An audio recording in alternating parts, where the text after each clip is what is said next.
Je me souviens encore du bruit de ses pas. Calme, maîtrisé, comme si rien ne pouvait le perturber. Mon frère a toujours été comme ça. Un mystère silencieux dans un monde trop bruyant. On ne se disait pas grand-chose, mais entre nous, il y avait une sorte de langage secret. Des regards, des gestes, des silences lourds de sens. Et puis, un jour, il est parti. Pas un mot, pas une lettre. Juste une porte qui ne s'est jamais rouverte.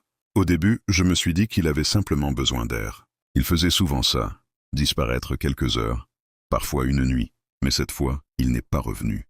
Les jours sont passés, puis des semaines. La police a pris la plainte, mais sans enthousiasme. Un adulte a le droit de partir, m'a dit un inspecteur en haussant les épaules.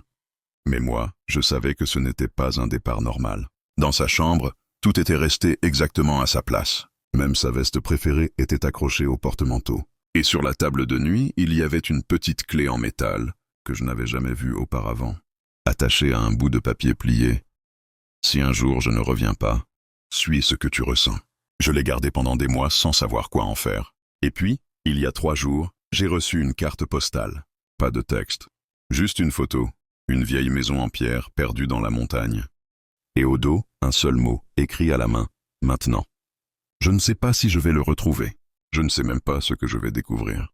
Mais je sais une chose, il y a quelque chose qu'il ne m'a jamais dit. Un secret qu'il portait seul. Et cette clé, cette maison, ce mot, tout cela me pousse à avancer, à comprendre, à chercher. Il a disparu, mais il a laissé une piste. Et je suis prête à la suivre, même si la vérité fait mal.